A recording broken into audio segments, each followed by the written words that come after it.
vous propose aujourd'hui de vous parler de cette question du clonage sur laquelle il y a beaucoup à apprendre. Et je vous propose de commencer cet enseignement par une définition du mot clonage. Qu'est-ce que le clonage ? Bien, le clonage, c'est reproduire un être vivant, reproduire un vivant génétiquement identique à un autre vivant qui en est la source. C'est cela le clonage. C'est la reproduction à l'identique d'une cellule ou bien d'un organisme vivant. À l'identique veut dire conservation du génome.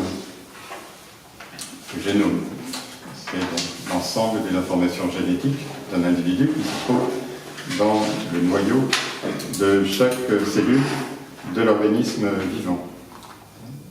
Donc, le clonage, c'est une reproduction asexuée, bien sûr, reproduction asexuée d'un ou de plusieurs individus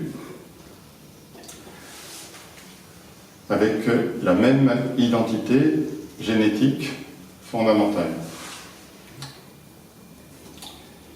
Et la méthode qui permet de cloner est la méthode de la transplantation nucléaire.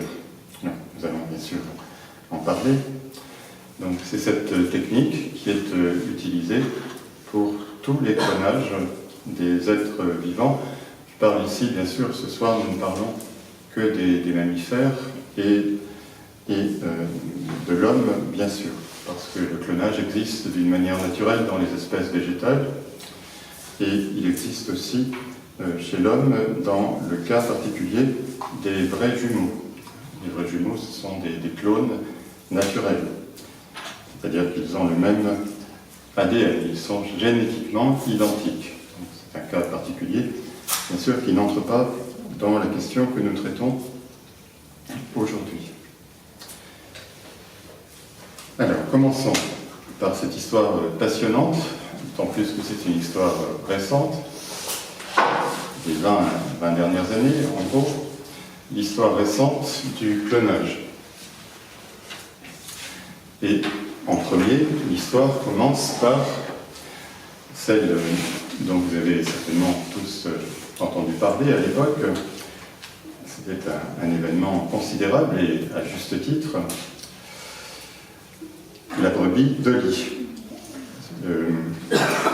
Ce clonage s'est fait en 1996 et c'est le 27 février 1997 dans la célèbre revue britannique Nature que cette annonce officielle a été faite. Le clonage réussi du premier mammifère. Ce n'est pas rien. Premier mammifère cloné en 1996 en Écosse. La brebis que l'on a appelée Dolly a été le premier mammifère cloné à partir d'une cellule adulte par cette fameuse technique de la transplantation nucléaire dont je vais vous parler. Je vous donne rapidement les noms des deux chercheurs écossais qui sont célèbres, bien sûr, dans le monde scientifique, Ian Wilmut et Case Campbell. Ce sont eux qui ont réalisé ce clonage après de très nombreuses difficultés, de très nombreux essais techniques infructueux. La brebis Dolly a vécu 6 ans. 6 ans, alors que la vie habituelle d'une brebis est de l'ordre d'une douzaine d'années. Elle a vécu 6 ans et elle a développé des maladies typiques de la vieillesse dès l'âge de 5 ans. Alors, comment ce clonage a-t-il été réalisé ?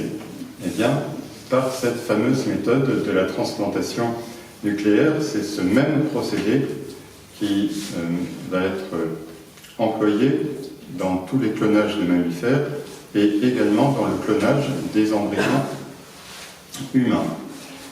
Cette technique de la transplantation nucléaire, transplantation du noyau, d'une cellule comporte 3 temps, 3 phases. Ce n'est pas si difficile à comprendre, vous allez le voir. La première phase de cette transplantation nucléaire, c'est l'extraction du noyau de la cellule dont on veut reproduire les caractéristiques. Vous voyez, pour la brebis de lit, il s'agissait d'une cellule de la glande mammaire d'une brebis de 6 ans, 6 ans et demi précisément. Grâce à... Bon, c'est un geste bien sûr qui est extrêmement délicat, et grâce à un microscope d'un genre nouveau, qu'on appelle l'oocyte en anglais, eh bien, ce microscope d'un genre nouveau a permis d'extraire ce noyau sans l'endommager. Parce que, bien évidemment, pas question de faire une suite à cette extraction du noyau si le noyau était endommagé lors de l'opération de l'extraction. Ce noyau est donc extrait d'une cellule dont on veut reproduire précisément les caractéristiques à l'identique. C'est la première phase.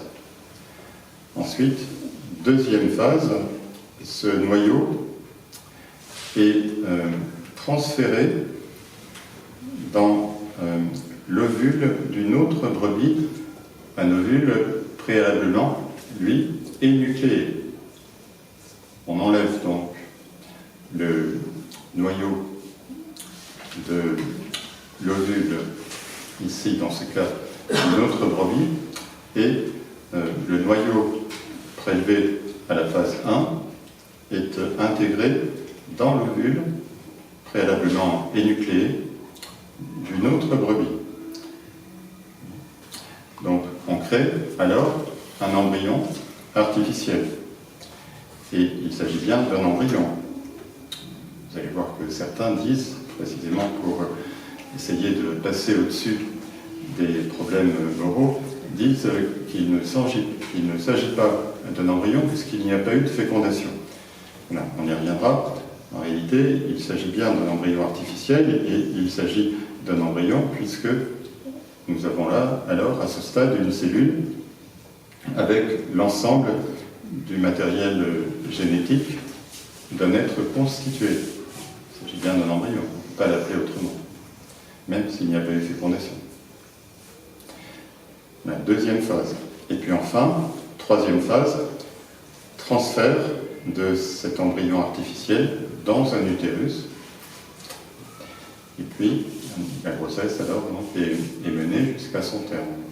Vous voyez, tout paraît finalement assez simple au moins dans le principe. Au niveau de la technique, c'est tout de même extrêmement difficile. Pourquoi les chercheurs à l'époque ont mis très longtemps pour arriver à obtenir une naissance.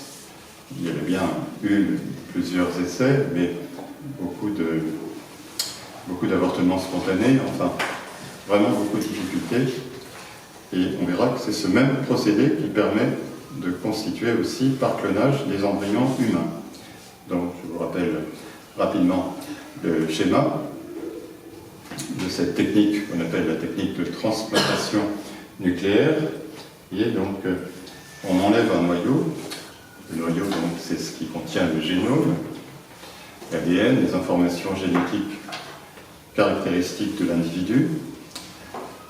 Ce noyau est donc extrait de la cellule que l'on veut reproduire, de la cellule dont on veut reproduire les caractéristiques. Et grâce à ce microscope d'un nouveau genre, avec un risque d'endommager le noyau extrêmement réduit, extrêmement minime, ce noyau est extrait, et puis, phase 2, ce noyau est placé à l'intérieur d'un ovule dont le noyau propre lui-même a été enlevé. Donc, un ovule préalablement énucléé. On a donc un ovule avec un noyau, mais un noyau complet, un noyau qui contient l'ensemble des caractéristiques génétiques d'un individu. C'est-à-dire qu'on a un embryon.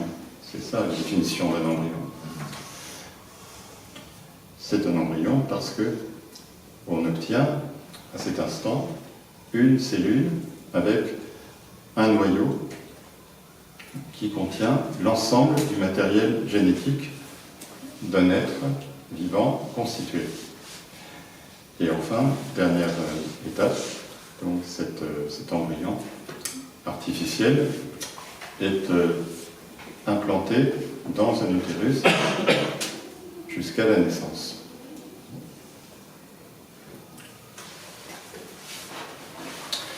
Alors, dans les 2 décennies qui ont suivi la naissance de Lee, avec plus ou moins de facilité, mais tout de même avec de plus en plus de facilité au fur et à mesure des années, eh bien, beaucoup d'autres mammifères ont été clonés.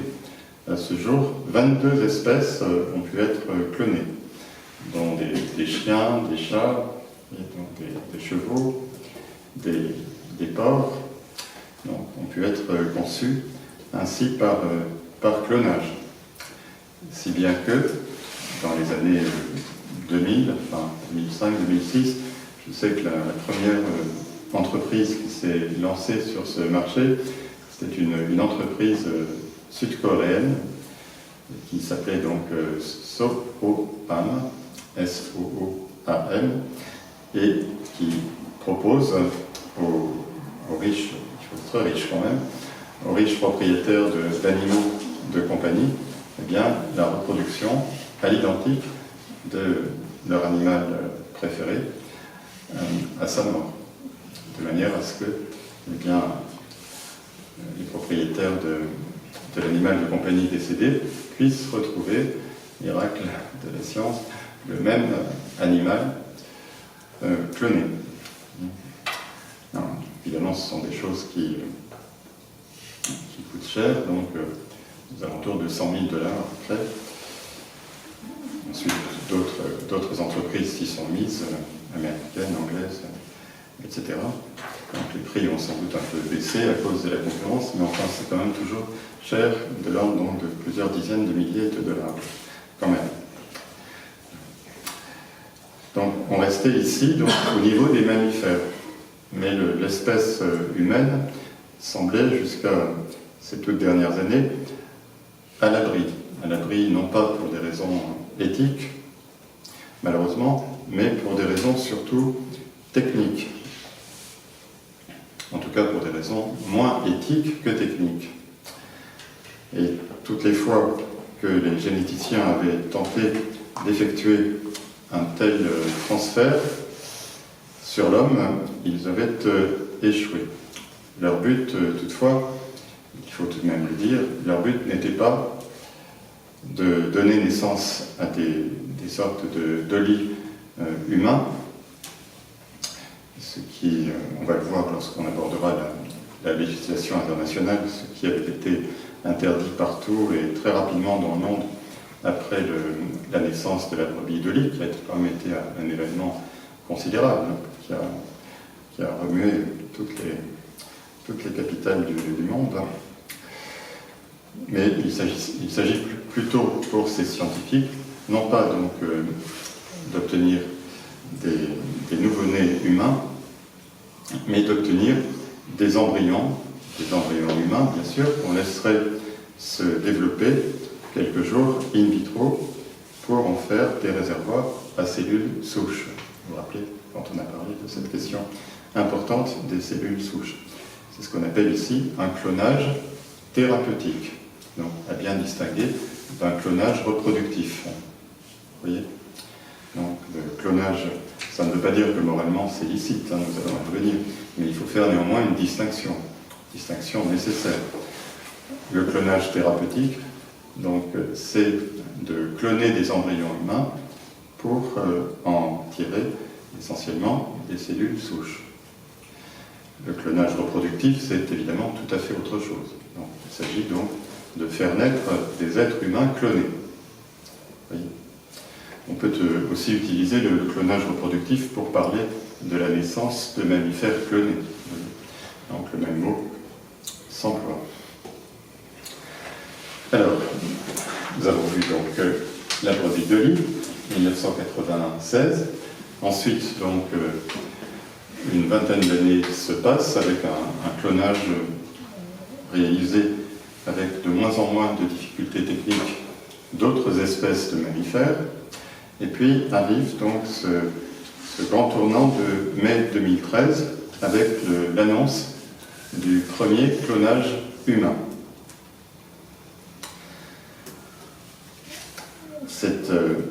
La revue scientifique américaine Cell, CE2L, est une des parutions scientifiques américaines de haut niveau, un peu comme la revue britannique Nature. Et cette revue mensuelle américaine, dans son numéro de mai 2013, publie un compte rendu des travaux d'un généticien américain comme son nom ne l'indique pas, mais je vous donne néanmoins ce nom, qui est un peu compliqué. Shukrat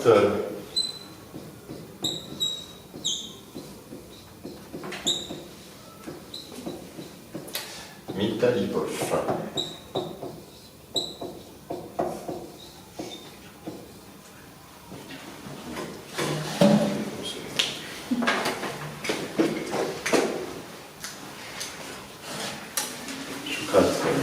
Mitalipov, je ne sais pas précisément, j'imagine qu'il n'est pas d'ascendance américaine, je ne sais pas précisément quelles sont ses origines. En tout cas, c'est un scientifique, un généticien de haut niveau de l'université de l'Oregon aux États-Unis, dont le laboratoire est installé à Beaverton. Beaverton, donc cette petite ville universitaire de l'Oregon. Et ce généticien et son équipe travaillaient depuis des années sur les primates. Et il est parvenu, Mitalipov est parvenu à obtenir par la même méthode de transplantation nucléaire ce que beaucoup de généticiens considéraient alors comme impossible, c'est-à-dire un embryon humain. Un embryon humain qu'il a laissé se développer in vitro, environ une demi-douzaine de jours. Il a obtenu cet embryon humain à partir de cellules d'un enfant de 8 mois. Et il a laissé se développer donc in vitro une douzaine de jours jusqu'au stade de blastocyste. Vous vous rappelez, on avait employé ce mot lorsqu'on avait parlé des cellules souches. Le blastocyste, c'est un stade de développement embryonnaire, précoce des mammifères qui désigne en général un embryon de 5 à 7 jours, en tout cas chez l'être humain, avant d'en prélever les cellules souches. Puisque nous parlons des cellules souches, je vous rappelle juste ce qu'est une cellule souche, tout de même, pour que vous puissiez l'avoir en tête. Une cellule souche, on appelle une cellule souche une cellule indifférenciée, c'est-à-dire donc une cellule qui est capable de s'auto-renouveler et de se différencier en d'autres types cellulaires et de proliférer alors en culture. Donc les cellules souches, vous voyez, donc, nous l'avons dit sans doute, rappelez-vous si vous étiez là, les cellules souches ont bien sûr un grand nombre d'applications thérapeutiques en médecine. Il est évident que c'est un champ d'application qui, dans les années prochaines, va se développer considérablement, spécialement dans le domaine des maladies dégénératives. Maladies dégénératives qui, compte tenu du vieillissement général de la population, sont évidemment plus nombreuses.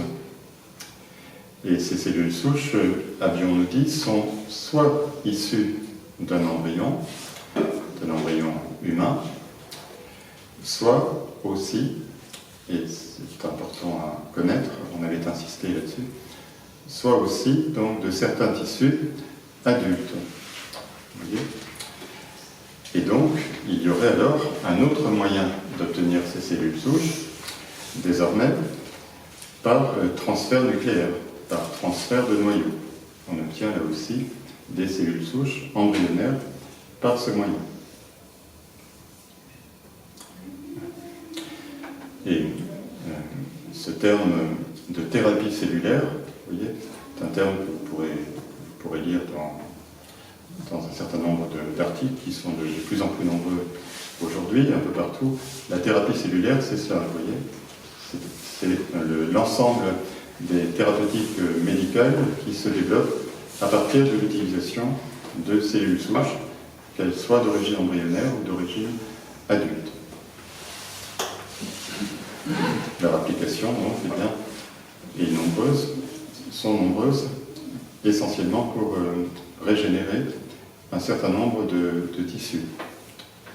Par exemple, la DML, la dégénérescence maculaire, qui, si elle n'est pas prise vraiment à un stade très précoce, aboutit à une cécité totale, eh bien c'est un premier champ d'application expérimentalement encourageant de ces cellules souches.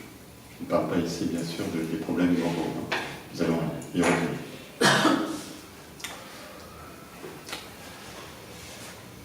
Donc faites bien cette distinction entre, d'une part, le clonage thérapeutique,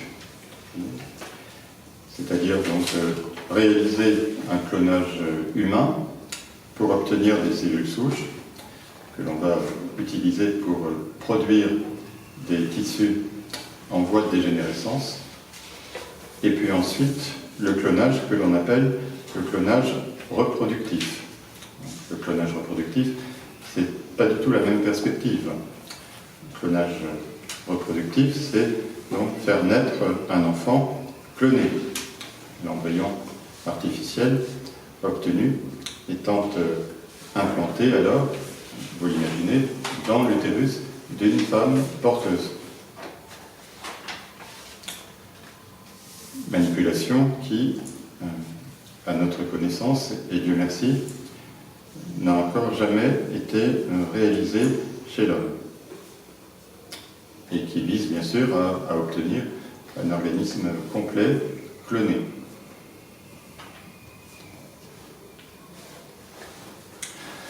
L'annonce de 2013, l'annonce de mai 2013 du premier clonage humain correspond donc à un clonage thérapeutique, et non pas à un clonage reproductif.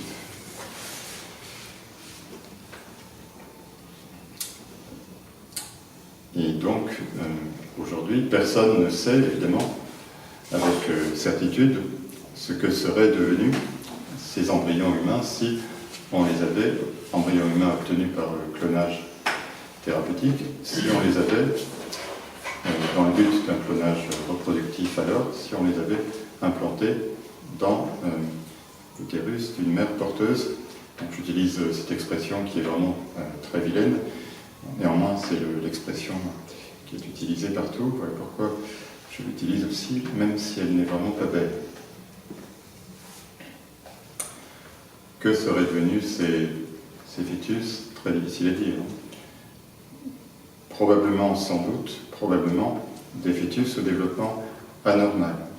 Donc, quand on voit l'énorme difficulté à obtenir la première brebis clonée, avec bien sûr donc un noyau qui est incomparablement moins complexe que le noyau humain,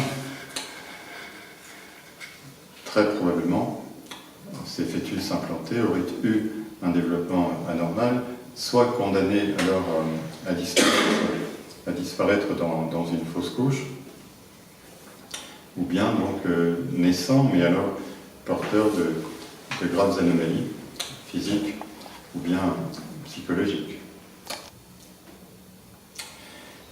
cette annonce de mai 2013, vous voyez,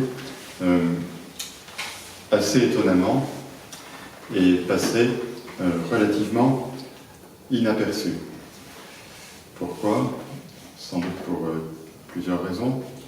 La première, c'est que, on va y revenir tout à l'heure au paragraphe suivant, donc le barrage législatif existait déjà.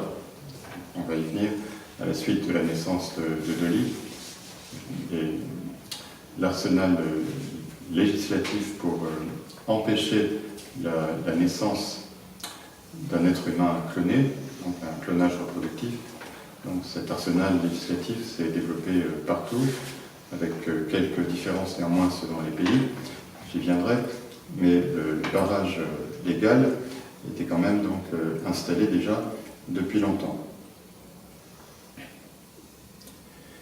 Et puis, aussi sans doute, si cette annonce s'est passée relativement inaperçue, c'est parce que cela n'a pas étonné le monde scientifique. À partir du moment où on arrive à cloner, dans un clonage reproductif, plus de 20 espèces de mammifères différents, eh bien, on peut penser, en effet, qu'un jour, le clonage d'un être humain sera techniquement réalisé, puisque finalement, la technique est la même. C'est la même technique de transplantation nucléaire. À partir du moment où la technique est la même, c'est plus qu'une question de temps.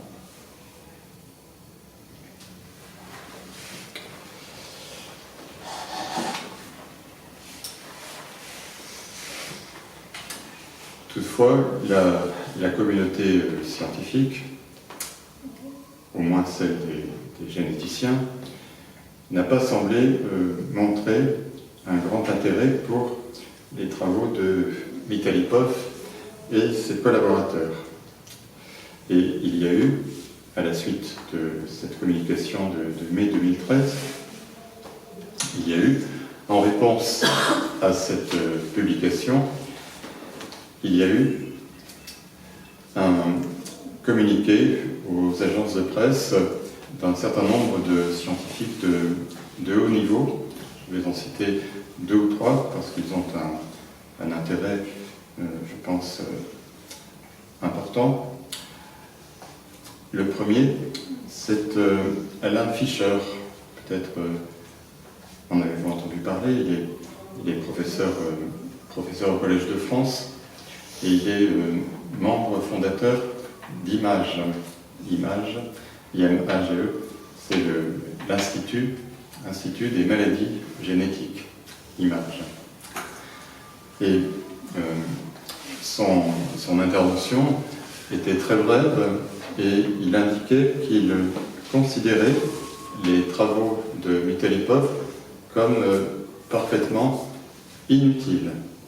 Inutiles parce que, disait-il, depuis la mise au point des fameuses cellules IPS, donc les cellules IPS, pour rappeler, ce sont ces cellules souches qui sont induites, cellules pluripotentes induites, c'est-à-dire les cellules souches qui sont obtenues à partir de cellules adultes, ces fameuses cellules IPS.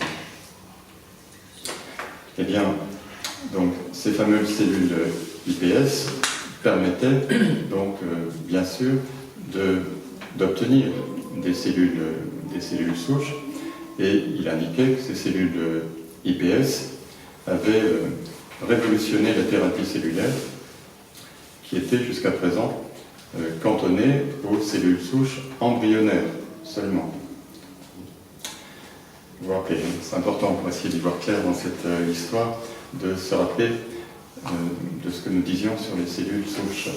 Donc les cellules IPS, ce sont les cellules souches pluripotentes induites. Et leur principal intérêt est d'être développées à partir de cellules souches adultes et non plus à partir de cellules souches embryonnaires. Donc des embryons qui sont obtenus soit par fécondation in vitro, vous voyez, ou bien maintenant par transfert de noyaux par clonage thérapeutique. Vous voyez ? Et l'immense intérêt, bien sûr, des cellules iPS, c'est d'obtenir, pour développer des lignées de cellules souches, c'est de développer donc ces cellules souches sans avoir recours à des manipulations sur des embryons humains, donc sans problème d'ordre moral. Ce que dit en fait le professeur Fischer en le résumant, c'est donc pourquoi s'ennuyer à créer des embryons par clonage humain, puisqu'il existe maintenant une autre façon, techniquement d'ailleurs beaucoup plus simple, et évidemment de beaucoup préférable sur le plan éthique, pour obtenir des cellules souches pluripotentes. Moyen également donc beaucoup moins coûteux en argent, coûteux en personnel, coûteux en temps. Alors, cependant, là aussi, il faut mettre un bémol parce que le recours aux cellules souches iPS, enfin du moins le recul de temps qu'il y a sur l'utilisation de ces cellules iPS est tout de même, à mon avis, insuffisant pour pouvoir dire que les résultats en termes d'efficacité thérapeutique des cellules souches iPS seront aussi importants que les résultats obtenus par les cellules souches embryonnaires, qui ont un potentiel de différenciation qui est bien sûr incomparable, beaucoup plus élevé que les cellules iPS. Les cellules iPS pourraient suffire dans un certain nombre de cas et pas dans d'autres. Ça, bien sûr, ce sont les recherches scientifiques des prochaines années qui permettront de le montrer. Et il y a eu aussi, après l'annonce des résultats de Vitalikov en mai 2013, parmi les nombreuses réactions de la communauté des généticiens, il y a eu la réaction d'Hervé Steinweiss, peut-être entendu parler de lui, Hervé Steinweiss, donc, qui est le président du comité d'éthique de l'INSERM. Donc, c'est pas n'importe qui, l'INSERM, vous le savez, c'est l'Institut national de la santé et de la recherche médicale. C'est un homme qui est connu pour son pragmatisme et qui est intervenu sur les antennes de Radio France. Je me rappelle que j'ai eu la chance de pouvoir l'écouter ce jour-là, donc en mai 2013, et il mettait en avant le fait que les embryons surnuméraires, c'est-à-dire les embryons surnuméraires obtenus par fécondation in vitro et qui ne font plus, comme on dit aujourd'hui, l'objet d'un projet parental, eh bien, que ces embryons ne manquaient pas. Il y en aurait actuellement, donc difficile de le savoir de manière précise. Donc, lui disait donc au moins 250 000 actuellement congelés en France, et pour lui, cela suffisait largement à couvrir les besoins de la population en cellules souches embryonnaires. Alors, vous voyez, donc, il peut y avoir dans tout cela des petites querelles entre hommes scientifiques de haut niveau. C'est vrai que les jalousies ne sont jamais absentes d'un cœur humain. Néanmoins, les arguments de Fischer et Steinweiss pour relativiser en quelque sorte l'importance de la communication scientifique de mai 2013, c'est-à-dire le premier clonage à but thérapeutique d'embryons humains. Donc ces arguments ont tout de même une certaine signification. Comme vous le voyez, hélas, les arguments qui sont avancés n'ont rien d'éthique. Ce sont des arguments qui sont simplement utilitaires et qui veulent faire donc une distinction entre les origines de cellules souches embryonnaires. Pourquoi donc finalement utiliser des cellules souches embryonnaires obtenues par clonage thérapeutique alors qu'il y a largement ce qu'il faut par la technique des cellules souches embryonnaires obtenues par fécondation in vitro. Donc j'ai des embryons, des cellules embryonnaires qui ne font plus l'objet d'un projet parental, comme l'on dit. Alors, quoi qu'il en soit, et hélas, ces deux généticiens français de haut niveau que je vous citais n'en ont pas vraiment parlé dans leur réaction. Quoi qu'il en soit, on a tout de même cloné l'être humain. Et qui s'en soucie de cela, vous voyez ? Qu'on le veuille ou non, il s'agit bien sûr d'un pas en avant considérable vers un clonage reproductif. À partir du moment où on obtient des cellules embryonnaires clonées, eh bien ensuite, il ne reste en quelque sorte que le dernier stade, c'est-à-dire le troisième stade, celui de l'implantation de la cellule embryonnaire clonée dans un utérus. Et ensuite, eh bien, avec sans doute des échecs et du temps, en effet, on ne voit pas ce qui pourrait s'opposer à une nouvelle qui, bien sûr, serait un tremblement de terre, mais en soi, techniquement, tout est prêt pour ça. On nous dit que le procédé employé permet d'obtenir des cellules souches embryonnaires sans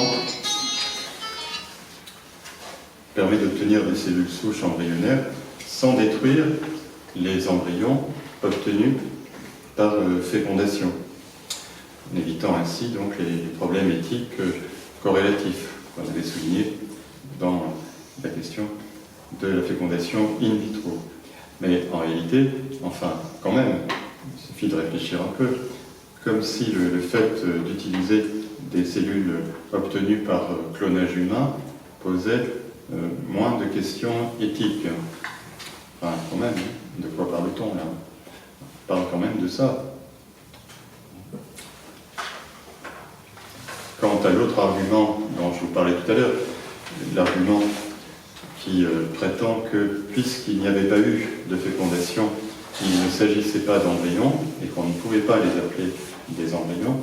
Donc voilà, c'est un argument donc, qui ne tient pas, bien sûr, parce que qu'est-ce que c'est qu'un embryon en réalité ? Sinon, l'ensemble des premières cellules qui, en se multipliant, conduisent à la formation d'un fœtus et à la naissance d'un enfant humain. Donc, il s'agit bien d'un embryon. Il ne s'agit pas de jouer sur les mots. On ne joue pas sur les mots, là. On joue avec la réalité qui consiste donc à avoir obtenu un embryon humain, c'est-à-dire un être humain constitué. Vous voyez, ce n'est pas contestable, cela. Donc, on ne peut pas essayer de solutionner la question avec un argument comme celui-ci. On obtient un être humain constitué. Et ça, ce n'est pas contestable.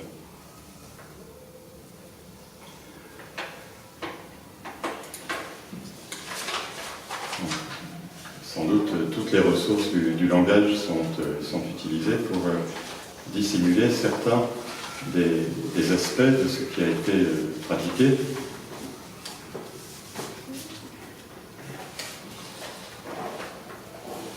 Mais il s'agit bien, donc, en fait, d'un certain nombre de manœuvres, les mêmes d'ailleurs que celles qui ont été utilisées pour obtenir des mammifères.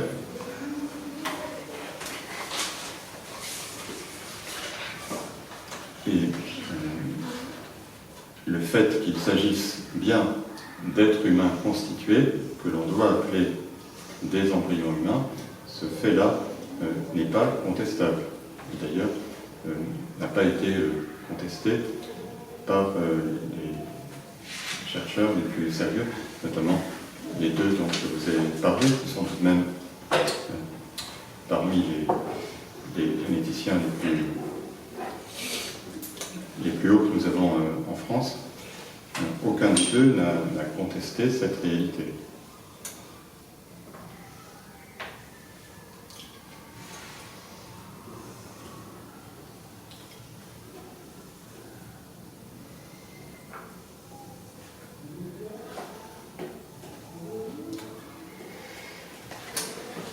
Alors, un pas supplémentaire, précisément, dans le sens que je vous indiquais à l'instant.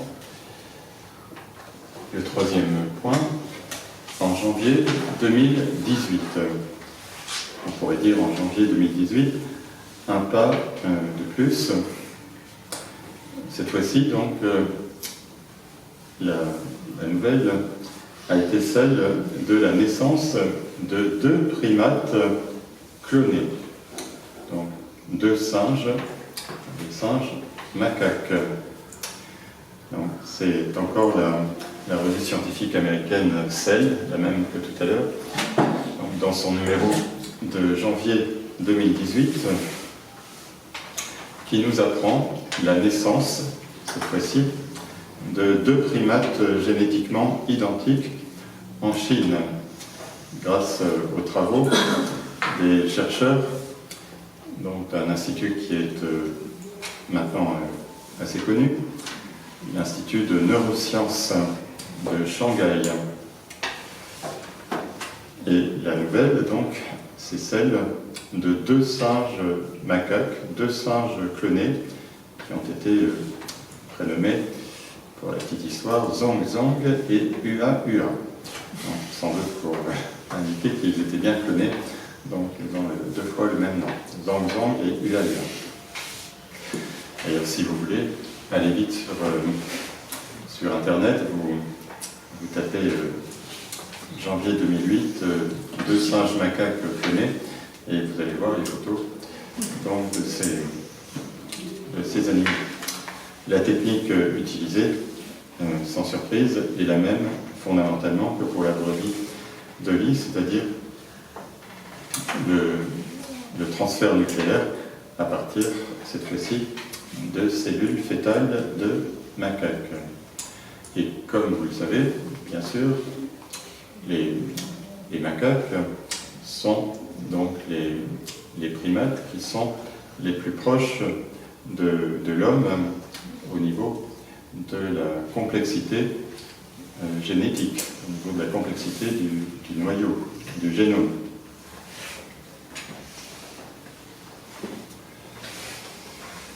Et c'est un événement tout de même considérable parce que si, depuis la brebis de lit, 22 espèces de mammifères avaient été clonées, eh bien jamais donc jusqu'à janvier 2018, jamais cette technique de transfert nucléaire n'avait fonctionné chez des primates, c'est-à-dire les êtres les plus proches de l'homme, même si, encore une fois, il y a une différence abyssale entre les primates non humains et l'homme.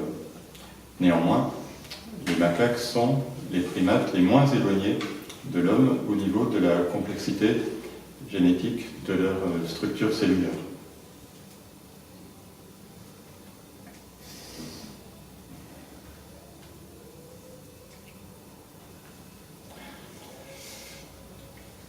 Nous retrouvons juste ici Mitali Poff, scientifique américain, qui avait le premier cloné l'espèce humaine. Il réagit à cette nouvelle dans un article du New York Times le 24 janvier 2018. Il dit ceci, avec un optimisme tout de même étonnant: il est peu probable que la méthode utilisée puisse être appliquée aux êtres humains. Pour lui, les 2 singes ont été clonés à partir de cellules fœtales de macaques et les tentatives d'utiliser des cellules adultes n'ont pas abouti. Voilà pourquoi, poursuit-il, lorsque il sera techniquement possible, le clonage humain se heurtera fatalement à un barrage que je trouve insurmontable, celui de l'éthique, de la morale et de la loi, même si le risque d'une mauvaise utilisation persiste.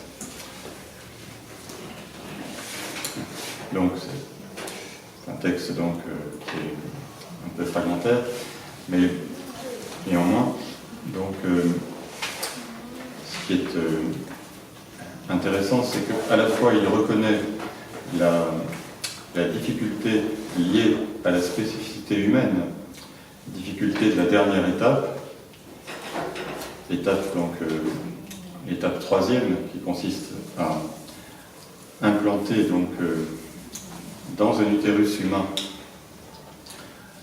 un embryon obtenu par clonage, et en même temps, il semble dire que le seul barrage, ou du moins le barrage le plus important, ce sera donc l'éthique, la morale et la loi, enfin une éthique qu'il a contribué singulièrement à ébranler avec son expérimentation.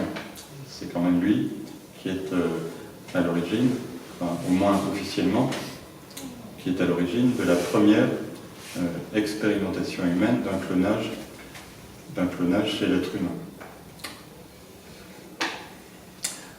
Alors, puisqu'il évoque la législation, eh bien, penchons-nous sur cette question, parce que, en effet, elle est importante, cette législation internationale qui concerne le clonage. Je vais vous citer un certain nombre, enfin de manière très brève, hein, rassurez-vous, je vais vous citer néanmoins les principales décisions qui ont été prises par différentes instances juridiques internationales et nationales. Tout d'abord, l'Assemblée générale du Conseil de l'Europe, dans le cadre de ce que l'on appelait, vous avez peut-être entendu parler, la Convention d'Oviedo, une convention pour la protection des droits humains dans le domaine biomédical. Elle est signée le 4 avril 1997, donc ça n'a pas tardé. La nouvelle de la brebis de lit, c'est en février 1997, et dès le 4 avril, voilà qu'est signée cette convention, signée par la plupart des grands pays du monde, dont la France. Cette convention interdit toute intervention ayant pour but de créer un être humain génétiquement identique à un autre être humain vivant ou mort. L'intérêt de cette convention, c'est qu'elle est donc, en tout cas aujourd'hui, elle reste le principal instrument juridique contraignant au niveau international pour la protection des droits de l'homme dans le domaine biomédical.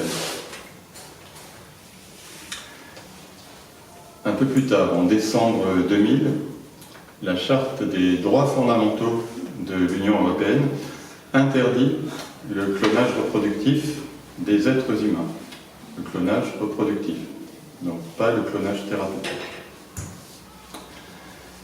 L'Assemblée générale des Nations unies, le 8 mars 2005, a interdit, lui, le clonage humain, même à des fins thérapeutiques. Cependant, de fait, le clonage thérapeutique est autorisé dans la législation nationale de différents pays, comme les États-Unis, la Grande-Bretagne, le Japon, la Corée du Sud, mais pas en France.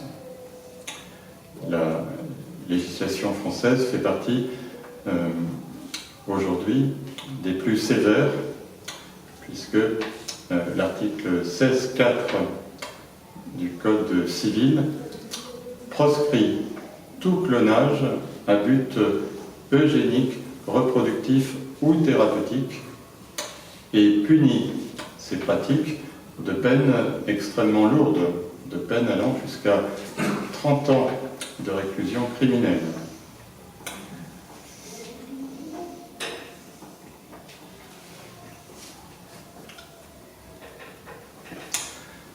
Le 25 janvier 2018, donc juste le lendemain de la nouvelle des prouesses scientifiques des chercheurs de Shanghai concernant la naissance de 2 macaques clonés, il y a eu donc sur France Info l'intervention d'un médecin généticien qui est chercheur à l'INSERM, qui est aussi hématologue, qui s'appelle Axel Kahn, et qui a déclaré ceci. Même si le clonage est interdit partout, il y aura tellement de gloire et tellement d'intérêt financier pour le premier à transgresser cette règle et cette loi qu'on peut prédire que quelqu'un le fera. Et il poursuit, même si la recherche autour du clonage est encadrée, on voit bien ce qui se passe. Des grands laboratoires ayant pignon sur rue arrivent à cloner des singes. Ne vous y trompez pas, ce sont les moyens financiers des grands laboratoires pharmaceutiques internationaux qui ont permis ce clonage des singes à l'université de Shanghai.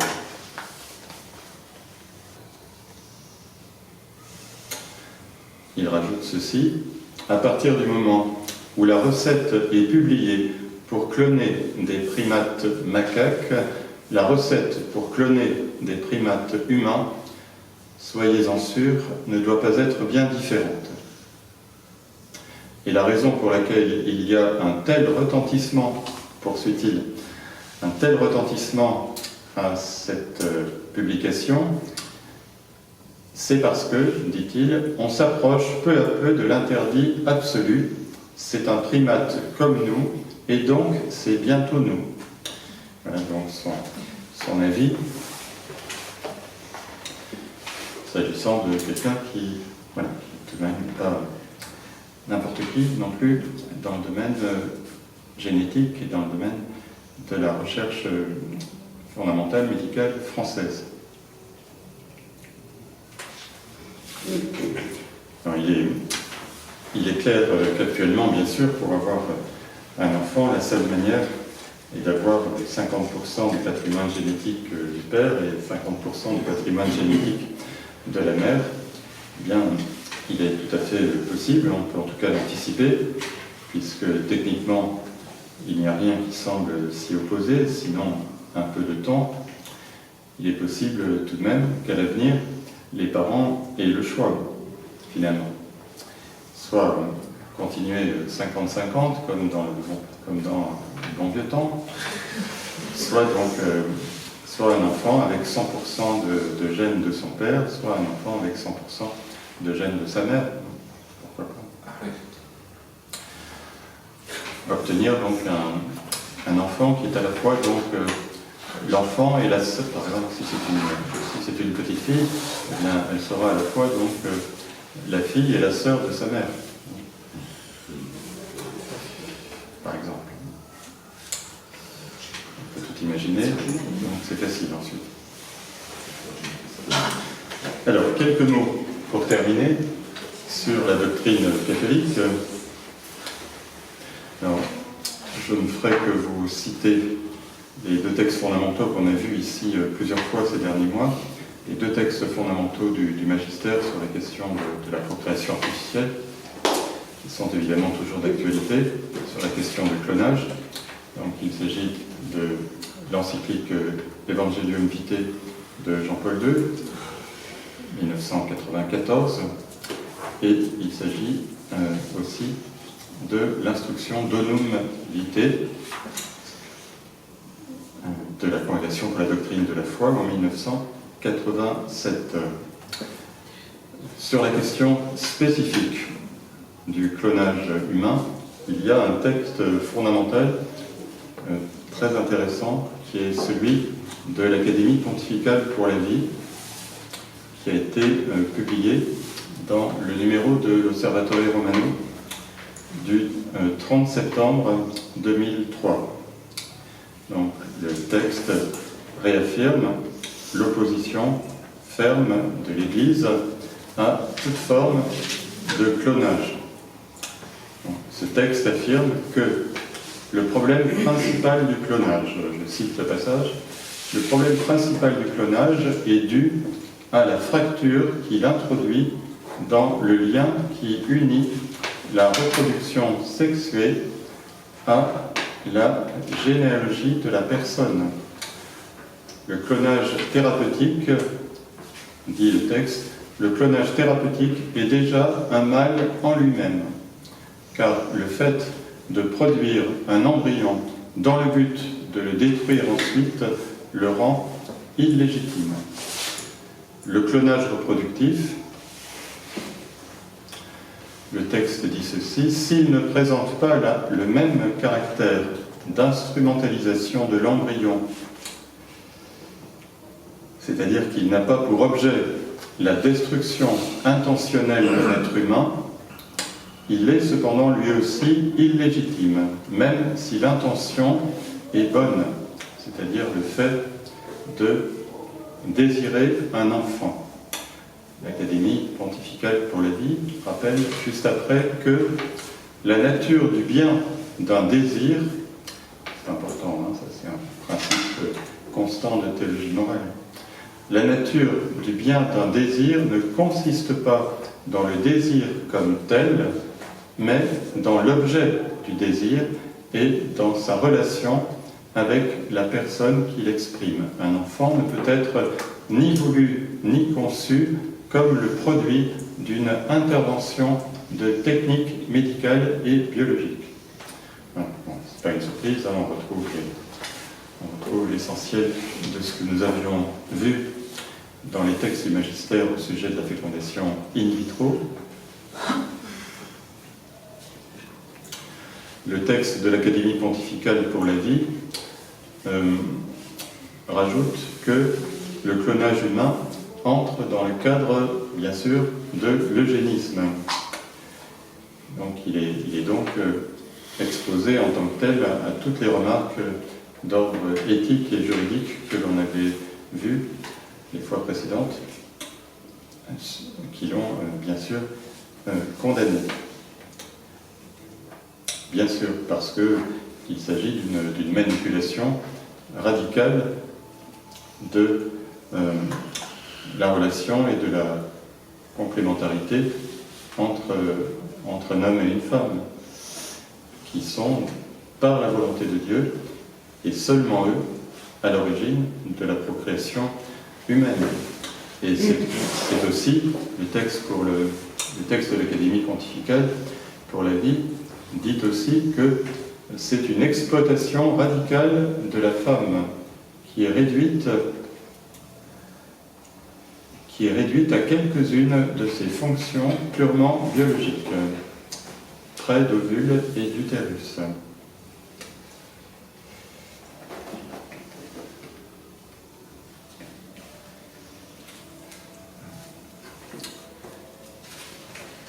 Dans le mécanisme du clonage humain, rajoute le texte, les relations fondamentales de la personne humaine sont faussées.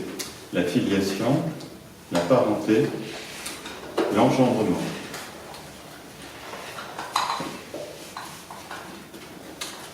Bien sûr, une femme qui est née par clonage pourrait être la sœur jumelle de sa mère. Sans père biologique, bien sûr. Elle sera la fille de son grand-père aussi.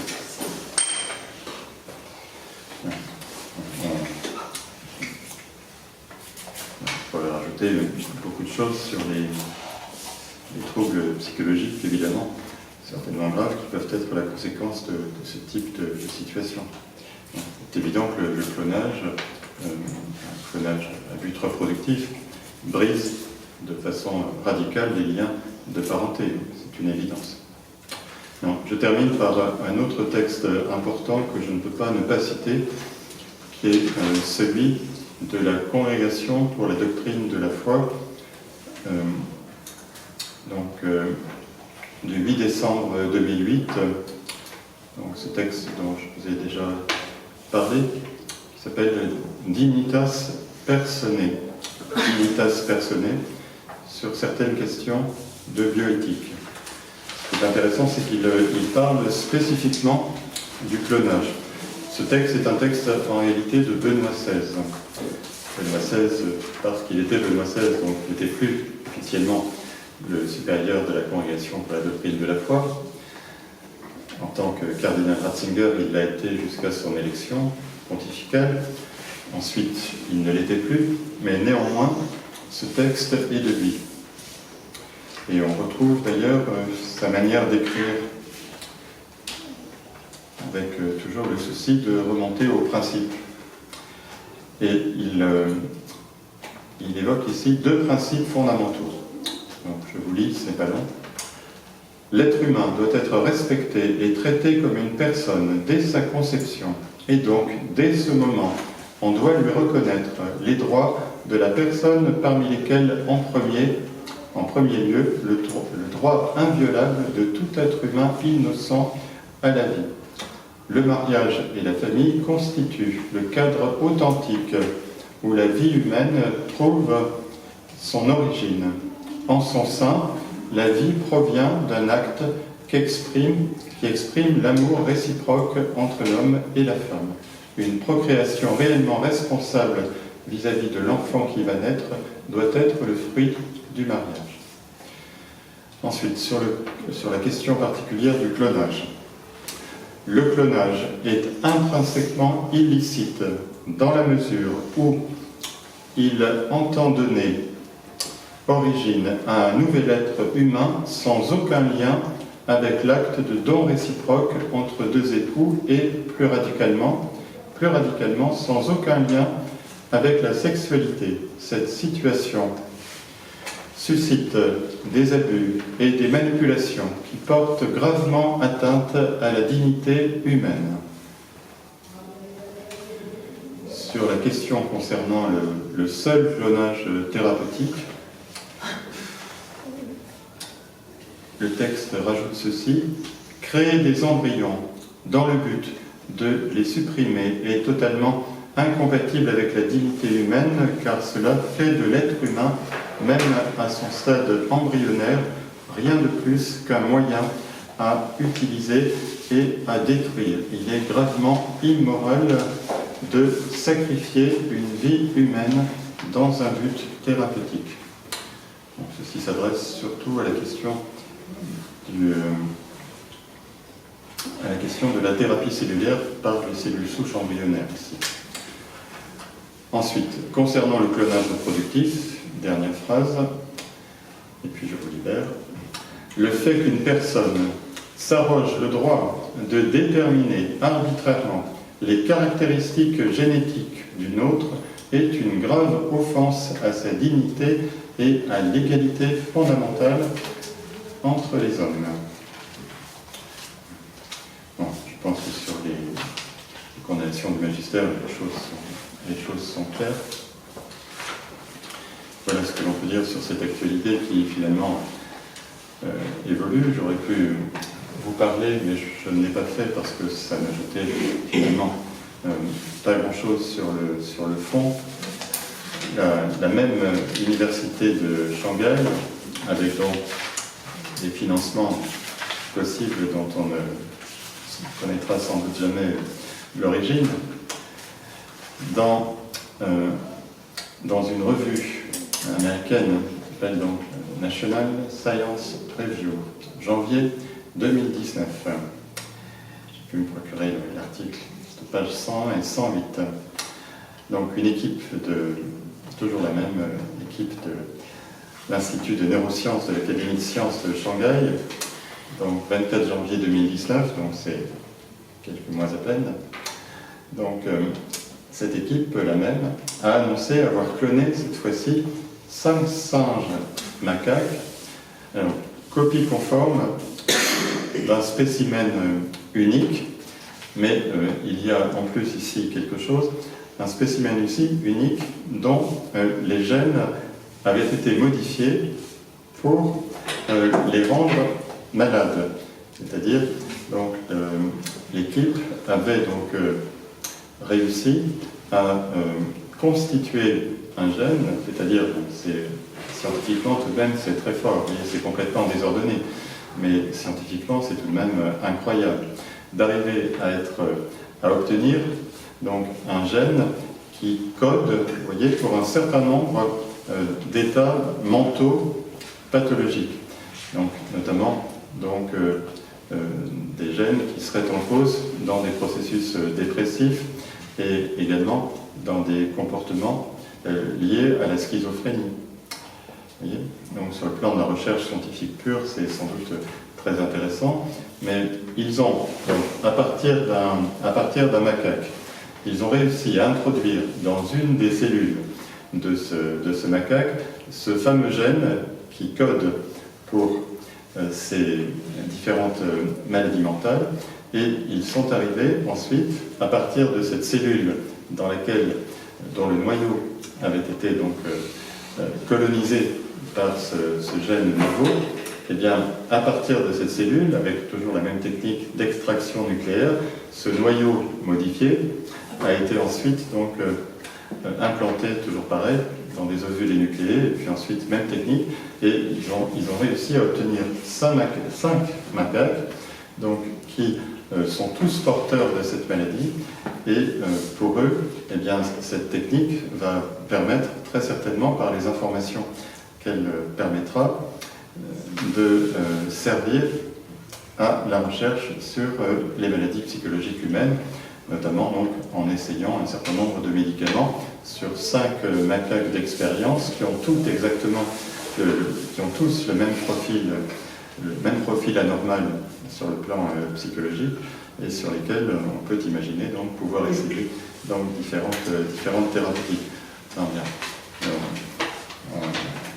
on ne s'arrête pas d'aller loin. Donc là, l'utilisation concerne des macaques, donc c'est quelque chose qui, sur le plan moral, bien sûr, donc n'a pas le même degré de gravité que lorsque l'on touche à l'être humain, mais néanmoins, il est évident qu'arriver à faire des prouesses techniques de ce genre dans le domaine génétique, évidemment, donc, laisse augurer dans les années futures, évidemment, un certain nombre donc, de choses. Il reste donc à espérer, bien sûr, que le barrage légal soit dissuasif. On peut penser donc de cela beaucoup de choses. Hein. C'est sûr que le barrage légal paraît assez bien, enfin, au moins concernant le clonage reproductif, paraît donc assez généralisé dans le monde, en tout cas dans le monde occidental, mais qui va empêcher donc un chercheur dans le secret de son laboratoire de faire quelque chose comme ça. Je pense qu'il ne pourra jamais empêcher qu'un fou très savant, avec ce désir de translation, eh bien, donc, aille très loin. Il reste à prier pour que ce ne soit jamais le cas, et donc il ne faut pas désespérer, certainement.